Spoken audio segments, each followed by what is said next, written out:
بسم اللہ الرحمن الرحیم۔ حدثنا یحیی بن بکیر قال اخبرنا اللیث عن عقیل عن ابن شہاب عن عروة بن الزبیر عن عائشة ام المؤمنین رضی اللہ تعالی عنہا انہا قالت اول ما بدأ به رسول اللہ صلی اللہ علیہ وسلم من الوحی الرؤیا الصالحة في النوم فكان لا يرى رؤيا إلا جاءت مثل فلق الصبح ثم حبب إليه الخلاء وكان يخلو بغار حراء فيتحنث فيه وهو التعبد إلى آخر۔ یہاں پر گفتگو اس بات کی چل رہی ہے کیف کان بدء الوحی الی رسول اللہ صلی اللہ علیہ وسلم، رسول اللہ صلی اللہ علیہ وسلم کی طرف وحی کا آغاز کیسے ہوا، وحی کی کیفیت کیا تھی، وحی کے طریقے کیا تھے۔ اس سے پہلے سبق کی حدیث میں آپ نے وحی کے طریقے جانے کے دو طریقوں سے نبی کریم صلی اللہ علیہ وسلم پر وحی نازل ہوتی تھی۔ اگرچہ ہمارے محدثین نے وحی کے اور بھی طریقے بیان کیے ہیں، جس میں خواب ہے، الہام ہے، وہ بھی داخل ہے۔ آج کی اس حدیث میں کچھ اور باتیں بھی معلوم ہوں گی وحی سے متعلق۔ پورا واقعہ کہ سرکار پر وحی کہاں پر نازل ہوئی، سب سے پہلے وحی کی کون سی آیت کریمہ وحی میں نازل ہوئیں، کس جگہ پر نازل ہوئیں، کیفیت کیا رہی، جب وحی نازل ہوئی تو سرکار پر کیا اس کا بار محسوس ہوا، ان تمام باتوں کا ذکر آج کی اس حدیث پاک کے اندر ہوگا۔ خلاصہ گفتگو اور بلکہ اس حدیث پاک میں جو باتیں ذکر کی جائیں گی ان باتوں کا اجمالی طور پر میں نے یہ ذکر کیا۔ اب الفاظ حدیث پڑھتے ہیں اور جہاں جہاں جن جن جملوں کی توضیح کی ضرورت ہوگی، جن کلمات کی وضاحت کی ضرورت ہوگی، جن مغلقات کو کھولنے کی ضرورت ہوگی، ان کی توضیح، ان کی وضاحت اور ان کا بیان انشاءاللہ جملوں کا ترجمہ کرنے کے بعد کرتے ہیں۔ امام بخاری فرماتے ہیں حدثنا یحیی بن بکیر، ہم سے حدیث بیان کی یحییٰ ابن بکیر نے، قال انہوں نے کہا اخبرنا اللیث عن عقیل، ہمیں خبر دی لیث نے، وہ روایت کرتے ہیں عقیل سے، وہ روایت کرتے ہیں عن ابن شہاب، حضرت ابن شہاب سے، اور وہ روایت کرتے ہیں عن عروۃ بن الزبیر، عن عروۃ بن الزبیر، عروہ ابن زبیر سے، اور عروہ ابن زبیر روایت کرتے ہیں عن عائشہ ام المؤمنین رضی اللہ عنہا، حضرت عائشہ ام المؤمنین رضی اللہ تعالی عنہا سے، انہا قالت، کہ حضرت عائشہ صدیقہ رضی اللہ تعالی عنہا نے کہا۔ تو کیا کہا، یہ پورا بیان، پوری حدیث، ظاہر بات ہے کہ حضرت عائشہ صدیقہ رضی اللہ تعالی عنہا نے یا تو کسی صحابی رسول سے سنی ہوگی یا نبی کریم صلی اللہ علیہ وسلم کی زبان مبارک سے خود سماعت کی ہوگی، ورنہ تو حقیقت یہ ہے کہ حضرت عائشہ صدیقہ رضی اللہ تعالی عنہا اس وقت میں تھی ہی نہیں جس وقت نبی کریم صلی اللہ علیہ وسلم پر یہ آیت کریمہ جو وحی کا آغاز ہوا، اس وقت حضرت عائشہ صدیقہ رضی اللہ تعالی عنہا نہیں تھی۔ تو پھر حضرت عائشہ صدیقہ نے کیسے بیان کیا؟ تو اس کا جواب وہی ہوگا کہ نبی کریم صلی اللہ علیہ وسلم سے یا تو آپ نے سنا ہوگا یا کسی صحابی رسول سے یہ حدیث سنی ہوگی، اور پھر حضرت عائشہ صدیقہ رضی اللہ تعالی عنہا نے اس کو بیان کر دیا۔ اور یاد رہے کہ وہ صحابی رسول جنہوں نے کوئی حدیث بیان کی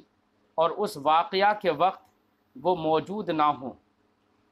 تو پھر بھی وہ حدیث موصول، سند موصول پر محمول ہوگی اور اس کو موصول مانا جائے گا، کیونکہ ایک صحابی رسول یا ایک صحابیہ اس وقت تک حدیث نہیں بیان کر سکتے جب تک کہ انہوں نے کسی صحابی سے یا تو سنا ہو یا یہ کہ رسول کریم صلی اللہ علیہ وسلم سے ہی انہوں نے سنا ہو، اگرچہ وہ واقعہ کے وقت موجود نہ ہوں۔ تو حضرت عائشہ واقعہ کے وقت موجود نہیں تھیں، اس کے باوجود حضرت عائشہ بیان کر رہی ہیں، تو یہ بھی موصول پر محمول ہوگا۔ فرماتی ہیں قالت، فرمایا اول ما بدیا به رسول اللہ صلی اللہ علیہ وسلم من الوحی الرؤیا الصالحۃ فی النوم۔ اول ما بدیا به یہ پورا ملا کر مبتدا ہے، اور الرؤیا الصالحۃ فی النوم یہ اس کی خبر ہے۔ معنی ہوگا اول ما بدیا به، سب سے پہلی وہ جس کے ذریعے سے رسول اللہ صلی اللہ علیہ وسلم پر وحی کا آغاز کیا گیا، من الوحی، وحی کا آغاز کیا گیا، الرؤیا الصالحۃ فی النوم، وہ نیند میں یا خواب میں اچھا خواب تھا۔ یعنی سرکار دو عالم صلی اللہ علیہ وسلم پر جو سب سے پہلی وحی نازل ہوئی وہ رؤیا صالحہ کے طور پر ہوئی، یعنی خواب کے طور پر۔ کیا ہے پورا واقعہ؟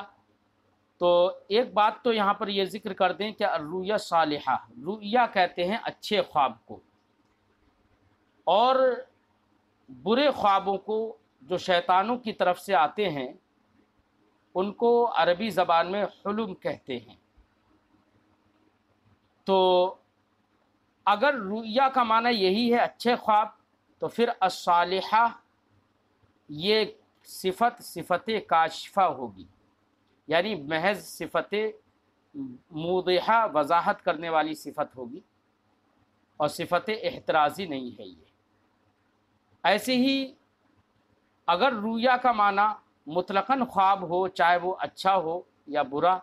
تو ایسی صورت میں الصالحہ جو صفت ہے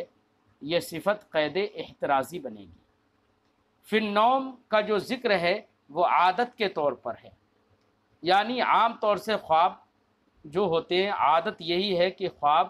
نیند ہی میں ہوتے ہیں، تو پھر فی النوم کا ذکر جو ہے بطور عادت ہے، یا یہ کہ محض قید اتفاقی ہے۔ الرؤیا الصالحۃ فی النوم، خواب میں نیک خواب اور اچھے خوابوں کے ذریعے سے سرکار کی طرف وحی کا آغاز کیا گیا۔ فَكَانَ لَا يَرَى رُؤْيًا إِلَّا جَاءَتْ مِثْلَ فَلَقِ الصُّبْحِ۔ تو حضرت عائشہ فرماتی ہیں کہ رسول اللہ صلی اللہ علیہ وسلم خواب نہیں دیکھتے الا جاءت مثل فلق الصبح، مگر یہ کہ اس کی تعبیر روشن صبح کی طرح آ جاتی، یعنی سرکار خواب میں جو بھی دیکھتے تھے نفس الامر میں ویسا ہی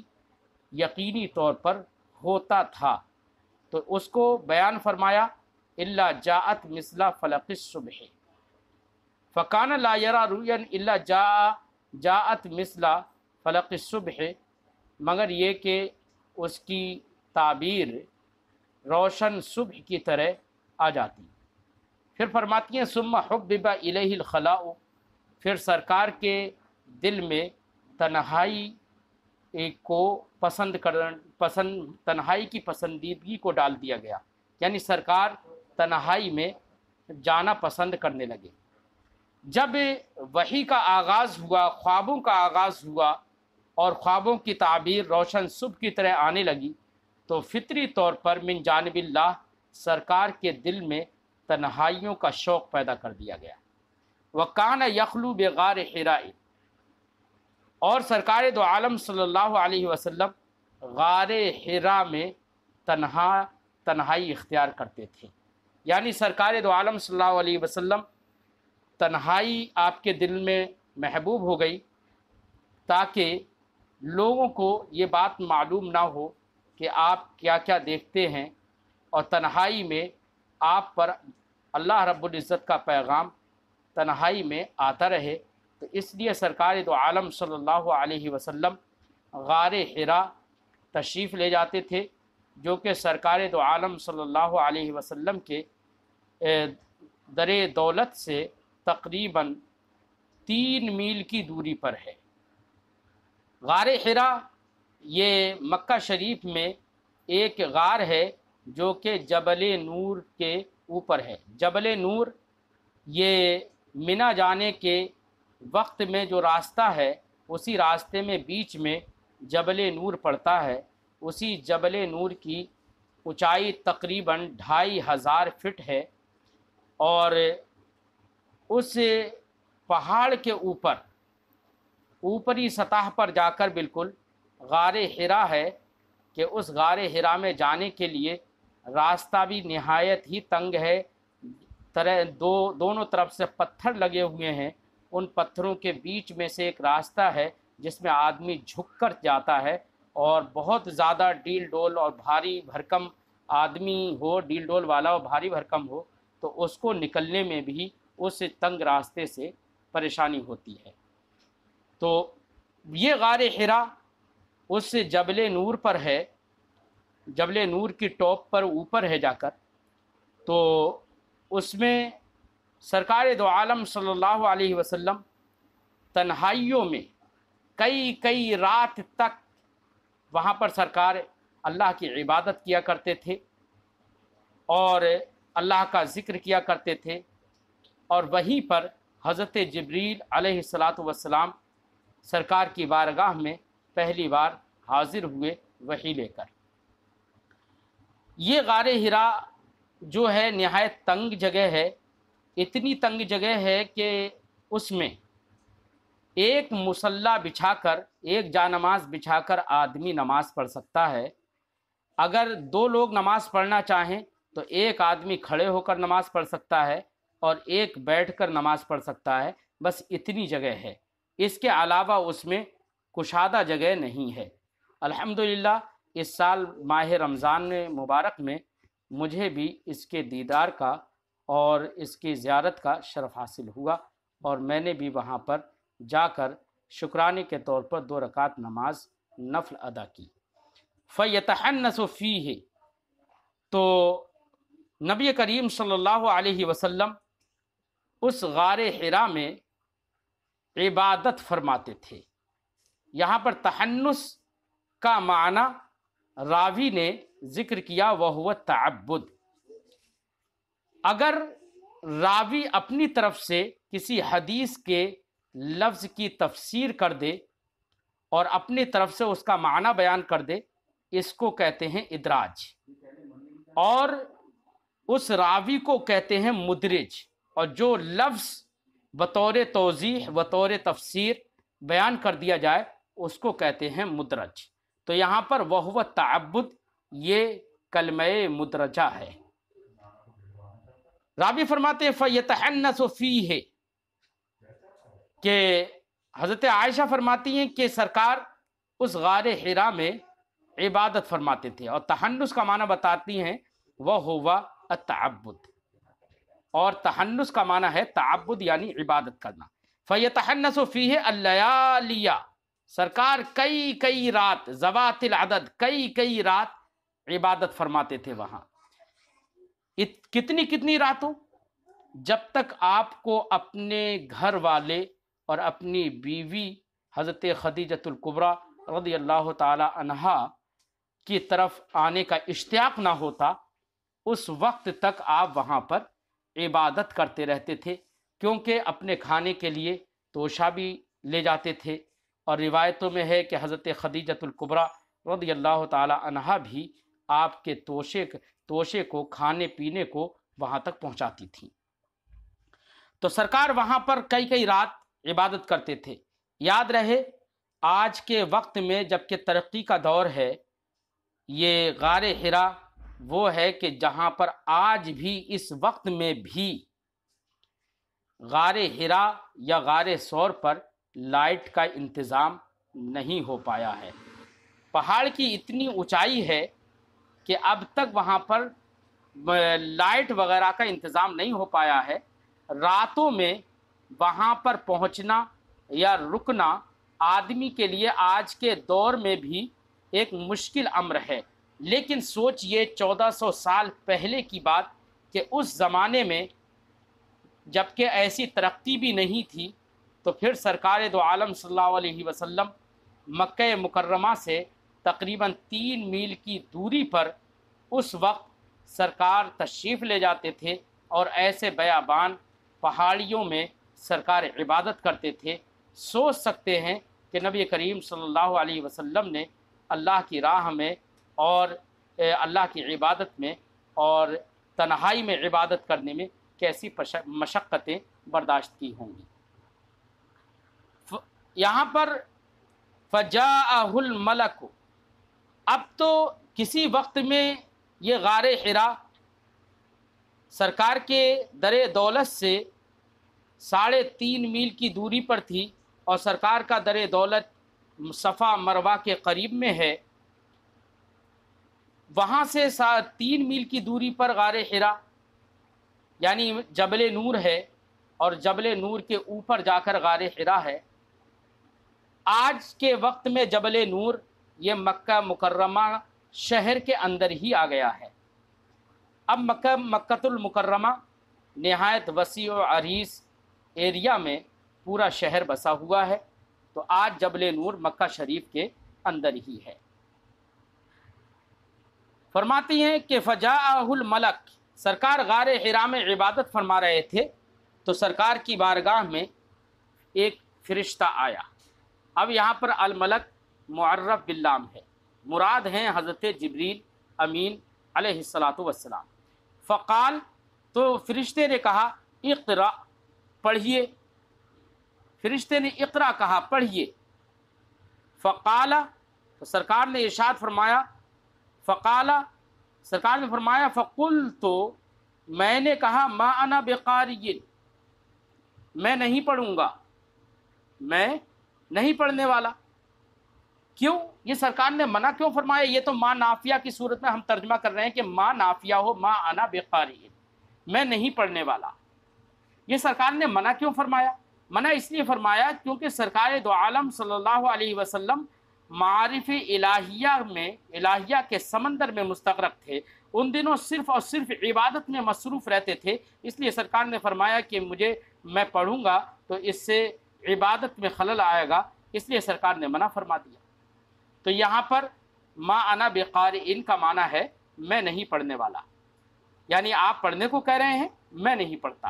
کیوں؟ اس لیے کہ عبادت میں مصروف ہوں۔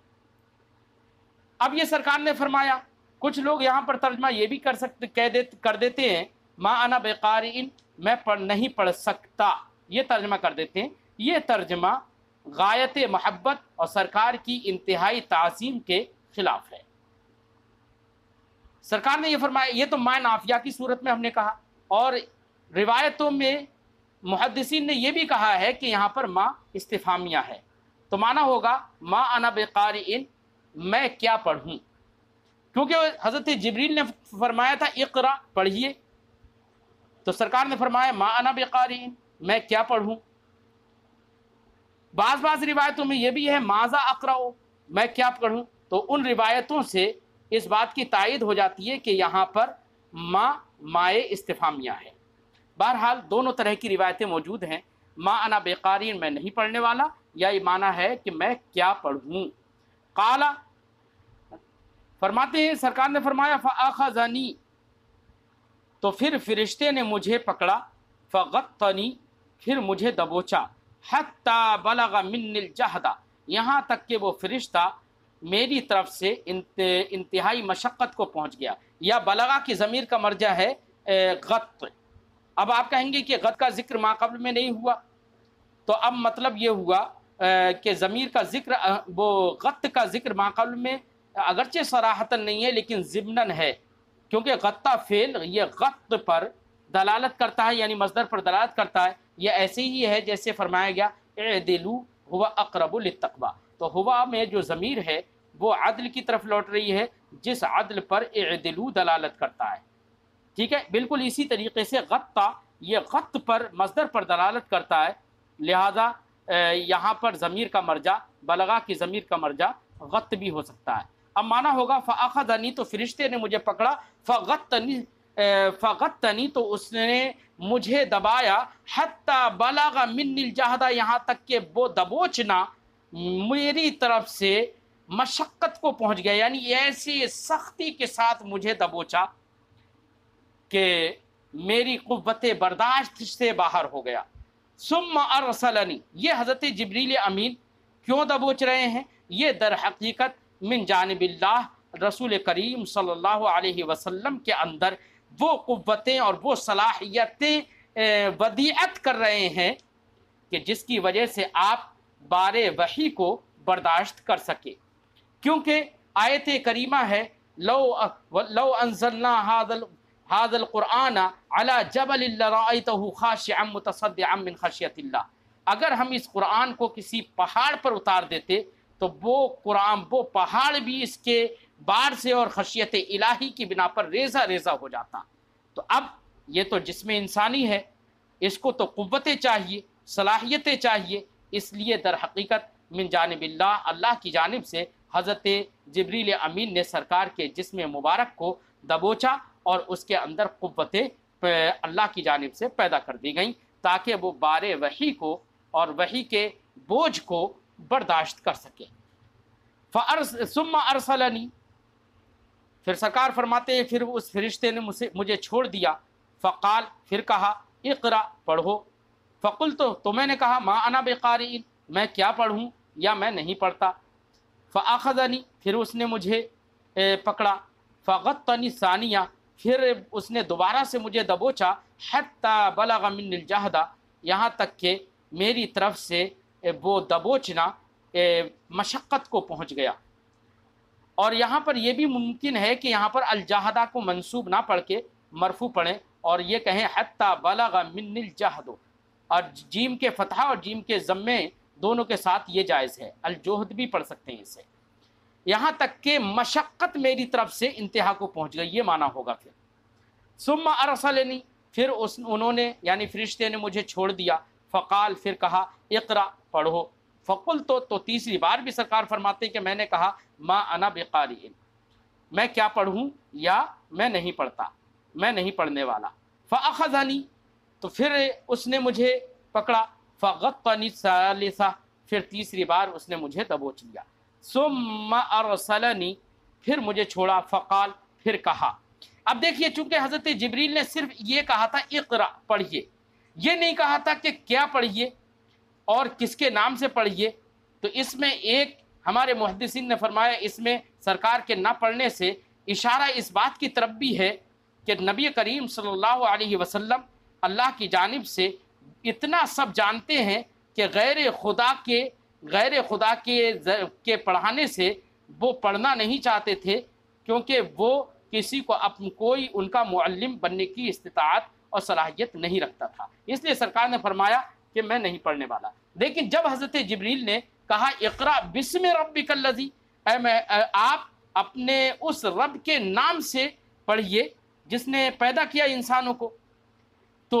جیسے ہی انہوں نے یہ فرمایا ویسے ہی سرکار نے پڑھنا شروع کر دیا۔ اس سے اشارہ ہے اس بات کی طرف کہ اللہ کے علاوہ کسی سے نبی کریم صلی اللہ علیہ وسلم تعلیم حاصل نہیں کرتے۔ حضرت جبریل نے جب اللہ کا نام لیا تو اس سے یہ ظاہر ہو گیا کہ حضرت جبریل پڑھانے والے نہیں ہیں، وہ تو ایک سفیر محض کی حیثیت رکھتے ہیں۔ فقال، پھر جبریل امین نے کہا اقرأ بسم ربک الذی خلق، خلق الانسان من علق، اقرأ وربک الاکرم۔ یہ آیت کریمہ حضرت جبریل امین نے پڑھی تو نبی کریم صلی اللہ علیہ وسلم نے ان کو پڑھا۔ یہ سورہ علق جو ہے، سورہ علق کی شروع کی جو 5 آیتیں ہیں نبی کریم صلی اللہ علیہ وسلم پر، وہ 5 آیتیں سب سے پہلے وحی کے طور پر نازل ہوئی۔ معنی ہوگا اقرا، پڑھیے بسم ربک الذی، اپنے اس رب کے نام سے، الذی خلق، جس نے پیدا کیا، خلق الانسان من علق، انسان کو اس نے خون کی پھٹک سے پیدا کیا۔ پھٹک کہتے ہیں بیٹا جمے ہوئے خون کو۔ اقرأ وربک الاکرم، پڑھیے اور تمہارا رب عزت والا ہے، کرم کرنے والا ہے۔ فرجع بہا رسول اللہ صلی اللہ علیہ وسلم، پھر رسول اللہ صلی اللہ علیہ وسلم، بہا کی ضمیر کا مرجع وہی آیات، پھر رسول اللہ صلی اللہ علیہ وسلم ان آیات کے ساتھ اپنے گھر کی طرف واپس ہوئے، یعنی آیات لے کر گھر کی طرف واپس ہوئے۔ یرجف فؤادہ، سرکار کا دل دھڑک رہا تھا اس حال میں۔ یہ یرجف فؤادہ یہ رسول اللہ صلی اللہ علیہ وسلم سے حال واقع ہے۔ سرکار اپنے گھر کی طرف لوٹ کر ان آیات کے ساتھ تشریف لائے۔ یرجف فؤادہ اس حال میں کہ سرکار کا دل دھڑک رہا تھا۔ رجف یرجف، رجفن کا معنی ہوتا ہے لرزہ برندام ہونا، فؤاد دل۔ بعض روایتوں میں یہ بھی ہے ترجف بوادر، بوادر کہتے ہیں بیٹا دونوں شانوں کے بیچ کا جو گوشت ہوتا ہے اس کو بوادر کہتے ہیں۔ تو معنی ہوگا کہ سرکار لوٹے اس حال میں کہ سرکار کے شانوں کے بیچ کا جو گوشت تھا وہ ہل رہا تھا مارے خوف کے۔ فدخل علی خدیجہ بنت خویلد، تو آپ صلی اللہ علیہ وسلم حضرت خدیجہ بنت خویلد کے پاس داخل ہوئے۔ فقال، تو ارشاد فرمایا زملونی زملونی، مجھے کمبل اڑا دو، چادر اڑا دو، چادر اڑا دو۔ اس سے زملونی زملونی سے یہ پتہ چلا کہ عورت سے بھی اگر ہم خطاب کریں تب بھی مذکر اور جمع کا صیغہ ہم استعمال کرنا چاہیں تو یہ کر سکتے ہیں، کوئی حرج نہیں ہے۔ فزملوہ، تو انہوں نے یعنی حضرت خدیجہ نے سرکار کو کمبل اڑا دیا۔ حتی ذہب عنہ الروع، الروع کا معنی ہوتا ہے خوف، یہاں تک کہ سرکار سے خوف اور خشیت، خشیت کون سی؟ وہی جو کہ وحی کے نزول کی بنا پر پیدا ہوئی تھی، جو خوف پیدا ہوا تھا دل میں، یہاں تک کہ سرکار سے خوف اور لرزہ جاتا رہا، ختم ہو گیا۔ فقال لخدیجہ، پھر بعد میں سرکار نے حضرت خدیجہ سے ارشاد فرمایا۔ اس سے پتہ چلا کہ اگر کوئی آدمی کسی مشقت اور پریشانی میں ہے تو اس وقت اس سے بات چیت نہیں کرنا چاہیے، بلکہ اس کو راحت بخشنے کے اسباب مہیا کرنا چاہیے۔ جیسے کہ حضرت خدیجہ نے سے سرکار نے فرمایا کہ مجھے کمبل اڑا دو، تو حضرت خدیجہ نے یہ نہیں پوچھا کہ کیا ہوا، کیا پریشانی ہے، یہ نہیں پوچھا، کمبل اڑا دیا۔ جب راحت ہو گئی تو پھر سرکار نے خود حضرت خدیجہ سے ارشاد فرمایا کیا، وَأَخْبَرَهَا الْخَبَرَ، اور سرکار نے حضرت خدیجہ کو وہ پوری خبر بتائی، وہ پوری بات بتائی جو کہ گزر چکی تھی، یعنی پورا ماجرا بیان کیا۔ لَقَدْ خَشِيتُ عَلَى نَفْسِي، سرکار نے فرمایا مجھے تو اپنی جان پر خطرہ ہو گیا تھا، یعنی یہ سرکار نے اس لیے فرمایا تھا چونکہ بارے وحی کی بنا پر اتنی پریشانی اور اتنی جہد اور مشقت کا سامنا سرکار نے فرمایا کہ سرکار فرما رہے ہیں کہ حالت یہ ہو گئی تھی، ایسا لگ رہا تھا کہ جیسے کہ جان نکل جائے گی۔ فقالت خدیجہ، تو حضرت خدیجہ رضی اللہ تعالی عنہا نے عرض کی کلا واللہ، واللہ یہ قسم ہے، کلا یہ حرف ردع ہے، یعنی حضرت خدیجہ نے کہا خدا کی قسم ہرگز ایسا نہیں ہوگا۔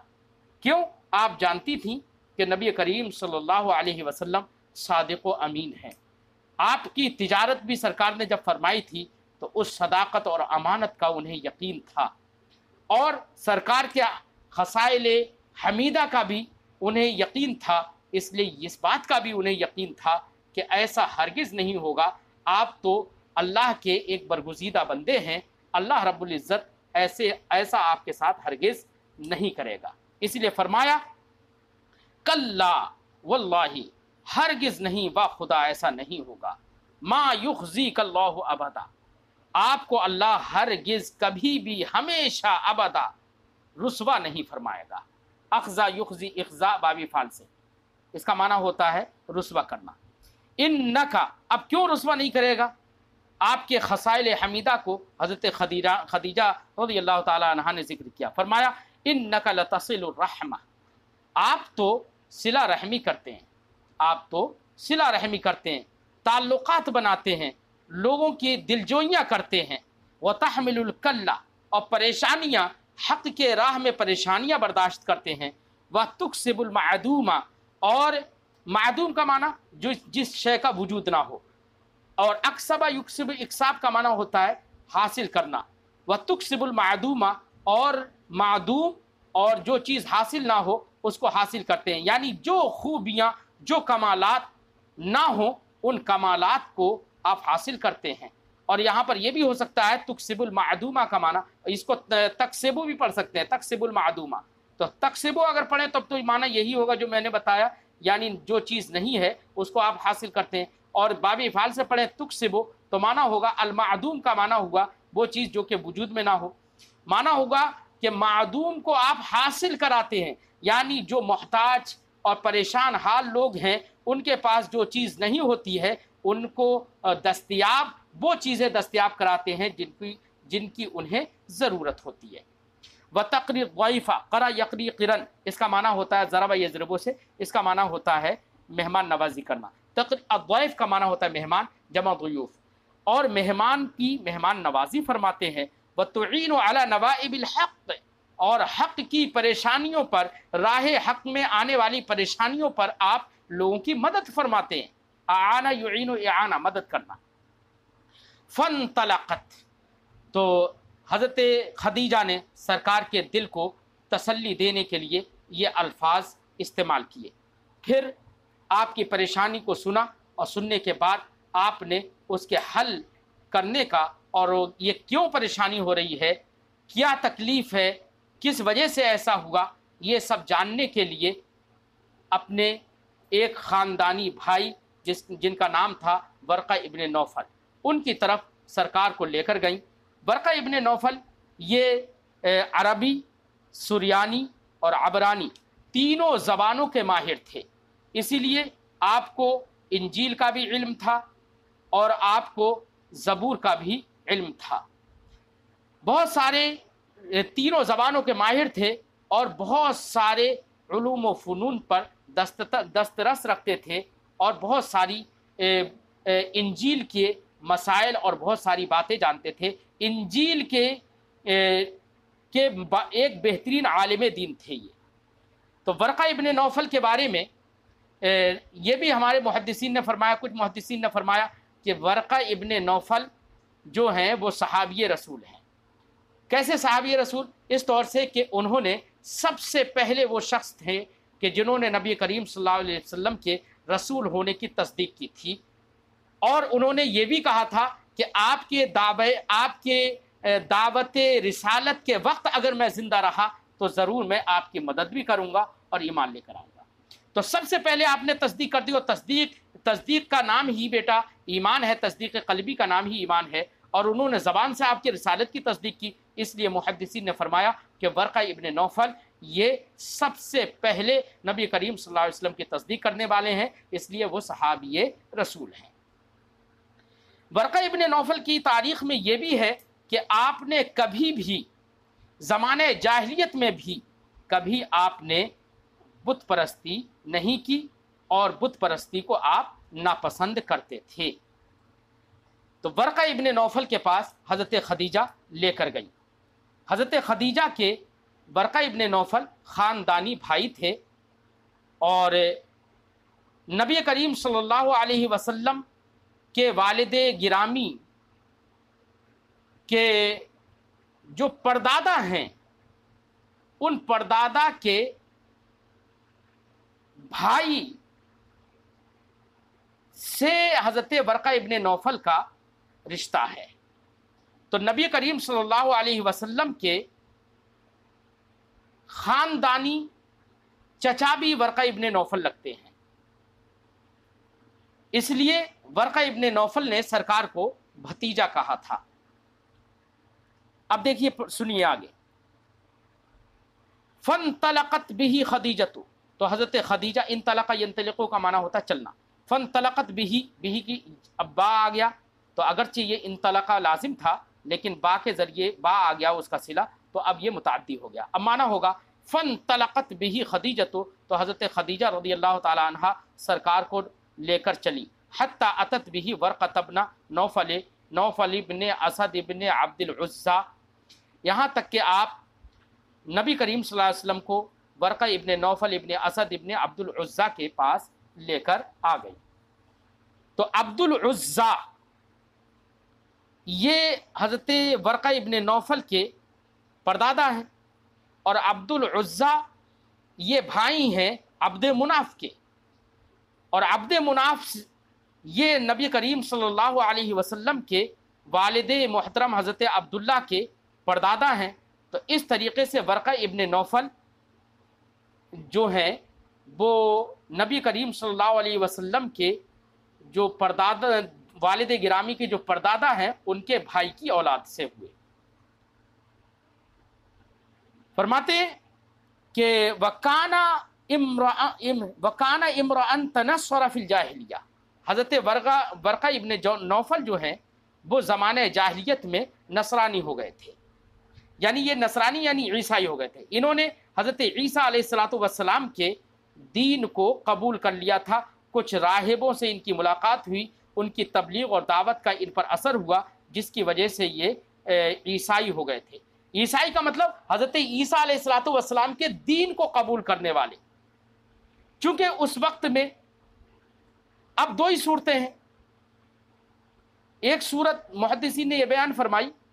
کہ اس وقت میں جب کہ سرکار کی ملاقات ان سے ہوئی، جب کہ وہ عیسائی ہوئے تھے، اس وقت تک حضرت عیسیٰ علیہ السلام کی شریعت منسوخ نہیں ہوئی تھی، اس لیے حضرت عیسیٰ علیہ السلام کے دین پر وہ ایمان لے آئے تھے، اور ظاہر بات ہے اس وقت میں انہی کے دین پر ایمان لانا لازم تھا۔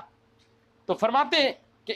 وکانہ عمران، حضرت ورقہ ابن نوفل ایسے انسان ہیں کہ تنصرہ فی الجاہلیہ، تنصرہ کا معنی نصرانی ہونا، تنصرہ فی الجاہلیہ، زمانہ جاہلیت میں آپ نصرانی ہو گئے تھے، یعنی حضرت عیسیٰ علیہ السلام کے دین پر ایمان لے آئے تھے۔ وکانہ یکتب الکتاب العبرانیہ، اور وہ عبرانی کتاب لکھنا جانتے تھے،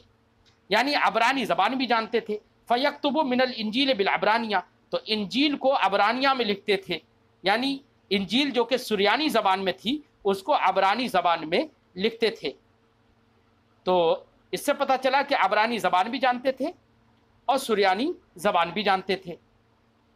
اور عربی زبان بھی جانتے تھے، کیونکہ سرکار دو عالم صلی اللہ علیہ وسلم کی زبان تو عربی تھی، حضرت خدیجہ کی زبان عربی تھی، انہوں نے تو عربی زبان ہی میں خطاب کیا، تو عربی زبان میں ہی انہوں نے جواب بھی دیا ہے، تو عربی زبان بھی جانتے تھے۔ تو اس طریقے سے محدثین نے فرمایا کہ حضرت ورقہ ابن نوفل تینوں زبان کے ماہر تھے۔ فَيَكْتُبُ مِنَ الْإِنْجِيلِ بِالْعَبْرَانِيَّةِ، عبرانیہ زبان جو ہے اس کو عبرانیہ زبان اس لیے کہتے ہیں کہ تاریخ میں مذکور ہے کہ حضرت ابراہیم خلیل اللہ علیہ السلام جب نمرود کے خوف سے آپ ہجرت کر رہے تھے، تو ہجرت کرنے میں دریائے فرات کو آپ نے پار کیا، تو اس وقت آپ کے ہجرت کرنے کے وقت میں نمرود نے اعلان کر دیا تھا اپنی مملکت اور سلطنت میں کہ تم لوگوں کو سریانی زبان بولنے والا جو شخص ملے اسے گرفتار کر کے لے آنا یا اسے قتل کر دینا، یہ اعلان کر دیا تھا۔ تو اللہ رب العزت نے آپ کی محافظت فرمائی حضرت